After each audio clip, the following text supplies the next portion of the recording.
Avis vascular centre, మన దేశంలోనే the best varicose vein hospital.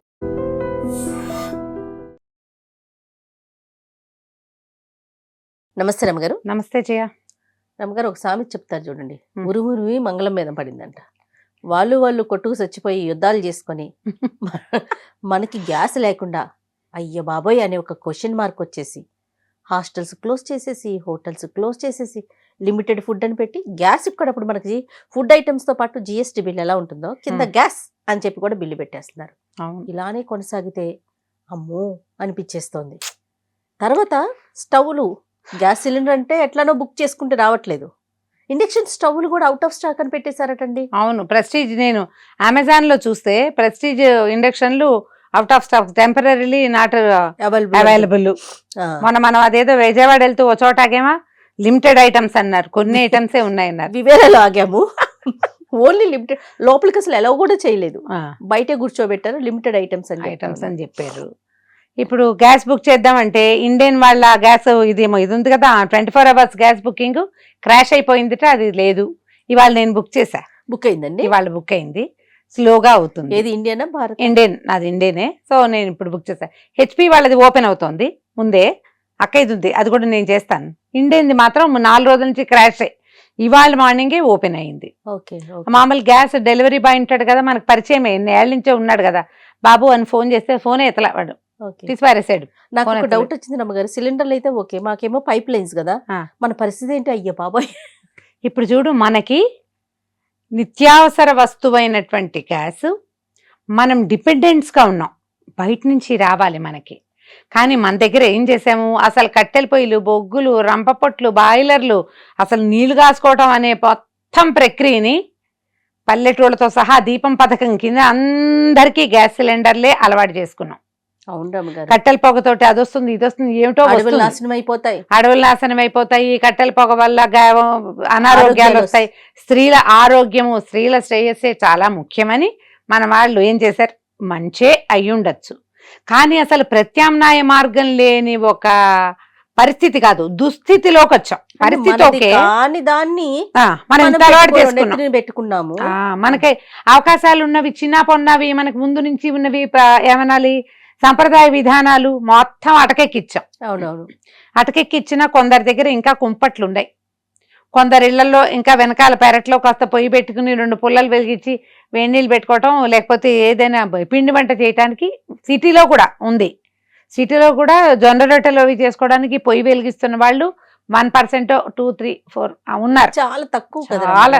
కానీ అది ఎప్పుడైనా చేస్తాం, కానీ అదే రోజువారీ క్రియగా చేసే అవకాశం అసలు లేనే లేదు. ఇప్పుడు ఇంకొక విషయం అండి, ఇళ్లలో అనేసరికి మీరు అన్నట్లుగా నెక్స్ట్ ఆప్షన్ చూడగలుగుతాం. హోటల్స్ వాళ్ళు, హాస్టల్స్, పెద్ద పెద్ద ఇండస్ట్రీస్ వాళ్ళు ఏం చేయాలి? మీలాగా గ్యాస్ లైన్ల వాళ్ళు. మన ఇంట్లో స్టవ్ ఉంది రమ్మగారు, అది ప్రాబ్లం లేదు. అంటే ఎక్కడో మూలన పడేస్తే ఇప్పుడు తీసుకోవాల్సిన పరిస్థితి వచ్చిద్దేమో, ఇంకా రాలేదు. అదే ఇండక్షన్లు, స్టవ్లు, రైస్ కుక్కర్లు. నాకు గుర్తుంది, మరి ఏ క్లాస్ లోనో ఏమో గాని, అడవి సంపద నాశనం అయిపోవటానికి గల కారణాల్లో వంట చెరుకు ఒకటి. మనం ఇళ్లలో పొయ్యిల్లో పుల్లలు పెట్టేయడం వల్ల అడవులు నరికేస్తున్నాం, జంతువులు ఇట్లా అయిపోతున్నాయి, అట్లా అయిపోతున్నాయి, అడవి సంపద, వర్షాలు, ఎన్నెన్ని వ్యాసాలు రాసేవారము. అవును, నిజమే. అందుకని గ్యాస్ అని పట్టుకున్నాం. ఆ గ్యాస్ ఏమో మనకేమి ఇక్కడ ఎక్కువ లేదు, మనం బయట నుంచే తెచ్చుకోవాలి. అక్కడ ఏదైనా వచ్చిందంటే అదే నువ్వు అన్నట్టు తుంటి మీద కొడితే పళ్ళు రాలినట్టు, అదే కదా, అలాగా అయిపోయింది మన సంగతి. ప్రత్యామ్నాయ విధానాలు కనీసం పల్లెల్లో ఉన్న వాళ్ళైనా బయోగ్యాస్ లాంటివి. మా చిన్నప్పుడు మాకు గోబర్ గ్యాస్ ఉండేది జయ, నేను ఇదివరకు ఎప్పుడో చెప్పానా. అప్పటికి సిస్టము ఇంత టెక్నాలజీ డెవలప్ అవ్వాల. అది చాలా పెద్ద గొయ్యి తీసి దాన్ని పెద్ద డ్రమ్, దాన్ని అందులో దింపి రోజు మాకు గొడ్లు ఉండేవి కదా, గేదెలు ఎక్కువ, ఆవులు ఎడ్లు కూడా ఉండేవి, గిత్తలు ఉండేవి. ఈ పేడని, వాటి ఆవు పేడ, ఈ గొడ్ల పేడని అందులో పోస్తే రెండో పక్క నుంచి ఇది గ్యాస్ రిలీజ్ అయిన తర్వాత అదంతా బయటకు వస్తూ ఉండేది, అది ఇట్లా పల్చగా వచ్చేది. దాన్ని తీసి మొక్కల్లో పోస్తూ ఉండేవాళ్ళం. గోబర్ గ్యాస్లోకి రెగ్యులర్గా పేడ కలిపి పోస్తే శుభ్రంగా వంట చేసుకోవచ్చు. అది ఎప్పుడైతే గ్యాస్ మంట కొంచెం తక్కువ వచ్చిందో, గ్యాస్ లేదనమాట, అప్పుడు ఏం చేసేవాళ్ళం, మళ్ళీ పేడ కలిపి పోస్తూ ఉండేవాళ్ళం. చేసాం చాలా సంవత్సరాలు, చూడండి, బానే ఉండేది. కానీ ఏమైంది, క్రమంగా ఈ గొడ్లకి సేవ తగ్గిపోయింది, ఓట్లు పెట్టుకోవడం తగ్గించుకున్నాం, పశువులు తగ్గించుకున్నాము, ఈ పని చేసేందుకు మనుషులు లేరు, ఇంటర్లింక్డ్ కదా. ఇవన్నీ ఎవరు చేస్తారు? మెల్లిగా ఆ పద్ధతి మానుకున్నారు. అయిపోయింది ప్రాసెస్. మనకి కాల్ గ్యాస్ లోకి వచ్చేసాము.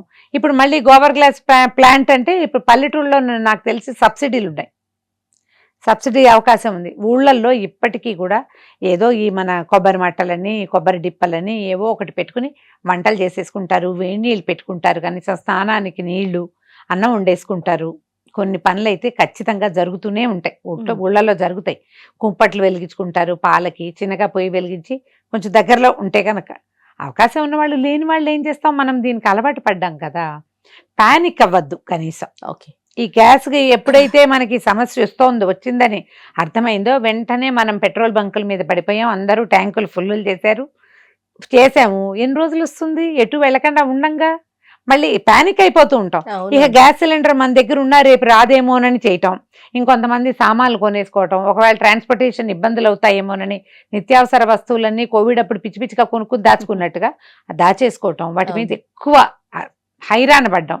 కొద్దిగా స్థిమితంగా ఉండొచ్చేమో. గవర్నమెంట్ కనుక ఏదైనా ఒక ఇది చెప్పి మీరందరూ సామాన్లు కొని పెట్టుకోండి, దాచిపెట్టుకోండి, అంటే సేఫ్ సైడ్ గా ఉండండి అని మనకే పబ్లిక్ గా చెప్పేసి అనౌన్స్మెంట్ వస్తే వచ్చిందంటావా? ఏదైనా ఏం రాలేదు రమ్మగారు, ఏం రాలేదు. ఇవన్నీ ఇలా ఉన్నాయి, ఒక అవకాశం ఉంది అని తెలుస్తోంది మనకి, ఈ సమస్య రావచ్చు అని. పానిక్ అవ్వకుండా ఉంటే బాగుంటుందేమో జయ. అండ్ రెండోది, ప్రత్యామ్నాయ మార్గం ఒకటి అలవాటుగా ఉంచుకుంటే బాగుంటుందేమో ఆలోచించుకోవాలి. తర్వాత అప్పుడు మీరు కూడా ఎప్పుడు చెప్తూ ఉంటారు, ఈ దేన్నైనా పొదుపుగా వాడుకోవాలి, వేస్ట్ చేయకూడదు, పొదుపు పొదుపు పొదుపు. నాకు అనిపిస్తుంది ఒక్కొక్కసారి కరోనా వచ్చి లాగి కొట్టెళ్ళింది మనల్ని. అవును, ఎలా హెల్దీగా ఉండాలి, ఎలాంటి హ్యాబిట్స్ అలవాటు చేసుకోవాలి, ఏం చేయాలని. మళ్ళీ అలాంటిదేనేమో, ఎందుకంటే విచ్చలవిడైపోయింది కదా అమ్మగారు వాడకం, ఎక్కువైపోయింది, ఈజీగా దొరికేసరికి. ఇప్పుడు చూడండి ఎలా వాడుకోవాలి, నలుగురం కలిసి ఒకేసారి ఆఫీసులకి వెళ్ళటం, ఒకేసారి ట్రావెల్ చేసుకోవాలి, వెహికల్స్ పూల్ చేసుకోవాలి, సాధ్యమైనంత కాలినడకన వాడాలి, పబ్లిక్ సాధనాలని వాడుకోవాలి, కార్లు పక్కన పెట్టేసి 2 వీలర్స్ వాడుకోవాలి. ఓ 2 వీలర్ మీద ఇద్దరు వెళ్తారు, కార్ కంటే 2 వీలర్ కి ఇంధనం తక్కువ అవసరం పడుతుంది. వంట చేసేటప్పుడు కూడా ఈజీగా కుక్కర్లు వాడుకోండి, సిమ్ లో పెట్టి వండుకోండి, రైస్ కుక్కర్ ఉంటే రైస్ కుక్కర్ వాడుకోండి. తర్వాత ఏదైనా ఇండక్షన్ స్టవ్ ఉంటే దాన్ని ఎక్కువగా వాడుకుని గ్యాస్ కొంచెం పొదుపుగా వాడుకుంటే అత్యవసర స్థితిలో. 4-5 టిప్పులు కూడా చూసాను అమ్మగారు నేను. ఒకేసారి భోజనాలు చేసేయటం, టిఫిన్లు కూడా దోశలు మొదలు పెడతామా, అప్పటికే బాబు ఒకరు ఒక టైంకి వస్తారు, మళ్ళీ ఆఫ్ చేయాలి, మళ్ళీ ఇంకొకరు ఇంకొక టైంకి వస్తారు. గ్యాస్ వేస్ట్ కాబట్టి దోశలు బ్యాన్ చేసేయండి. సింపుల్ ఈజీ, ఒకేసారి ఉప్మా అంతే మా ఫేవరెట్, తర్వాత అంతే. మరి ఇడ్లీ పెట్టండి, ఒకేసారి 5 ప్లేట్లు పెట్టేస్తే ఒక దెబ్బతోటి అయిపోతుంది. ప్రతిసారి పొయ్యి వెలిగించడం, ఆఫ్ చేయటం లాంటివి కాకుండా ఇది అలవాటు చేసుకుంటే ముందు కాలంలో కూడా మనకి మంచి అలవాటు. నేను అనేది అది, మీకు ఇంధన పొదుపే కాదు, డబ్బు పొదుపు, సమయం ఆదా, మనకు కూడా ఒక క్రమశిక్షణ ఉంటుంది జీవితానికి, అది చాలా అవసరం కదా. ఏదైనప్పుడు మనం వండుకునేటప్పుడు పైన మూత పెట్టి వండుకోవటం, సిమ్ లో పెట్టి వండటం కదా, వస్తువు వృధా చేయకుండా. పైగా ఎండాకాలం కదా, చక్కగా చల్లారి అన్నం హాయిగా తినచ్చు, ఇవాళ అన్నం రేపొద్దున తినచ్చు, ఏమీ ఇబ్బంది లేదు. ఒక పూట చేసుకొని కొంచెం కాస్త మరి పాడవకుండా జాగ్రత్తలు తీసుకో. ఇప్పుడు పప్పు అవి ఉండవు, పప్పు పులుసు అవి ఉండవు, కానీ కూరలు, ఇగురు కూరలు నూనె పైకి వచ్చేదాకా వండితే శుభ్రంగా ఉంటాయి. పులుసులు ఉంటాయి, పప్పు లేని పులుసు అయితే. అన్నం నిలవ ఉంటుంది, పర్వాలేదు. దాంట్లో ఏంటంటే మనం కాస్త నీళ్ళో మజ్జిగో, పాలు మజ్జిగ వేసి ఉంచుకున్నా కూడా మర్నాడు తినచ్చు. ఇవేవో నోటుకొచ్చిన మాటలు చెప్తున్నాం, కానీ ఎవరికి వాళ్ళు ఒక సంయమనంతో ప్లాన్డ్గా మన జీవితానికి రేపొద్దుటి పరిస్థితి ఏమవుతుందో అనే ఆలోచనతోటి కనుక ప్రవర్తిస్తే అంత పానిక్ అవ్వక్కర్లేదేమో. అవును, కానీ ఒక ప్రత్యామ్నాయ మార్గం ఎప్పుడు ఉంచుకోండి. ఖచ్చితంగా ఏ వస్తువునైనా జాగ్రత్తగా వాడండి, దానికి లైఫ్ ఎక్కువ ఉంటుంది.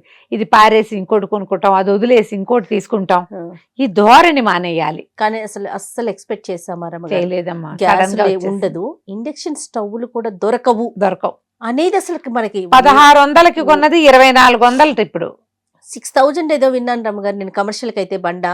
అవును, 6000 ఏంటి ఇప్పుడు ఈ వైజాగ్ విశాఖపట్నం ఆ పక్క ఊళ్ళల్లో వంట చెరుకు కూడా 2500 ఉండేది, ఇప్పుడు 10,000 ఒక లాట్.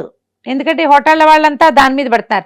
ఇప్పుడు మనవి ఇప్పుడు ఓపెన్ కిచెన్లు అనుకో, అప్పుడు వంట చెరుకుతో ఏదో వండుతారు, హోటళ్ళ వాళ్ళైనా ఈ సాఫిస్టికేటెడ్ కిచెన్స్ అవి ఉన్న వాళ్ళు ఏం చేయగలుగుతారమ్మా? అవును, వ్యాపారం మానుకోవటం తప్ప. అవును. ఇప్పుడు వాళ్ళు వ్యాపారం మానుతారు, మనకి సంయమనం వస్తుంది ప్రజలకి. రోజు బయట తినేదా, స్విగ్గీ గిగ్గి మొత్తం ఆఫ్, పాపం ఏం చేస్తారు అవును. కదా? ఎంత మందికి జీవిక పోయినట్టు అయిపోయింది జయ. నెల వచ్చేసరికి ఏదో ఒకటి వస్తుందని ఆశిస్తాం కదా ఆశిస్తారు రమ్మగారు. పాపం. అదంతా ఆగిపోవట్లా. అవును అవును. ప్రతిదానికి ప్రత్యామ్నాయ మార్గం ఉండాలి, ఎస్, ప్రతి దాంట్లో పొదుపు ఉండాలి, ఏ విషయానికైనా సంయమనం ఉండాలి. ఇవి మనకి జీవితము అంటే యూనివర్స్ ఇట్లా నేర్పిస్తుంది. నేర్పిస్తుంది. ఒక 5-6 ఏళ్ళు 4 ఏళ్ల క్రితం కొన్ని నేర్పించింది. అంతకుముందు డిమానిటైజేషన్ అప్పుడు కొన్ని నేర్చుకున్నాం, పెద్ద నోట్ల రద్దు. అప్పుడు కొన్ని నేర్చుకున్నాం, కరోనా అప్పుడు కొన్ని నేర్చుకున్నాం, ఇప్పుడు కూడా కొన్ని నేర్చుకుని ఈ రోజుకి చేసి రేపు వదిలేయద్దు. కంటిన్యూ చేయాలి. కొన్నైనా కొంత ఆలోచన అయినా మనం కొంతకాలమైనా కంటిన్యూ చేస్తే అవి మనకి అలవాటు అవుతాయి. దానివల్ల పొదుపే గాని ఇంకా అంతకంటే ఏం లేదు, చెడు కాదు కదా. సరిగ్గా ఆలోచించండి, పానిక్ అవ్వద్దు, కొంచెం ఆలోచించి పనిచేస్తే ఈ వచ్చిన సమస్య ఇది మన సమస్య కాదు, పాపం వాళ్ళెవరిదో. మనం కూడా ఇందులోకి ఆ చక్రబంధంలో పడ్డాం. కొంచెం కేర్ఫుల్గా గనక మనం ముందుకెళ్ళామా హాయిగానే ఉంటుంది. గవర్నమెంట్ కొంచెం యాక్టివ్గా కనుక ఏదైనా చేసిందనుకో మనకి ఈ సమస్య తీరిపోవచ్చు. ఇప్పుడు మన మీద మనం కొంచెం కాస్త అదుపు సంయమనము ఏర్పరచుకుంటే మనకి జీవితాలకి ఇబ్బంది లేకుండా ఉంటుంది. నమస్తే. నమస్తే. And for more videos, Please subscribe to iDream. Please subscribe to iDream. Please subscribe iDream. And please subscribe to iDream.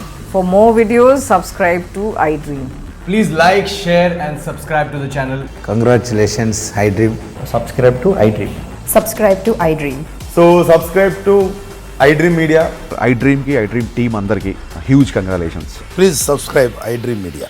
Please subscribe to iDream. Subscribe iDream. Please subscribe to iDream.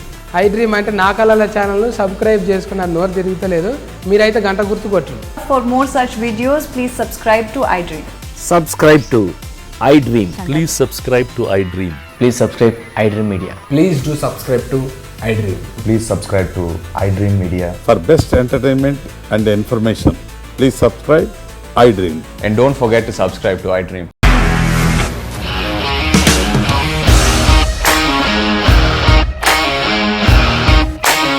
ఇండస్ట్రీలో కమిట్మెంట్ ఇష్యూస్ వస్తే నీకు కూడా వచ్చినట్టు morning తీసుకెళ్ళాలంటే కొట్టి పడేస్తాడు.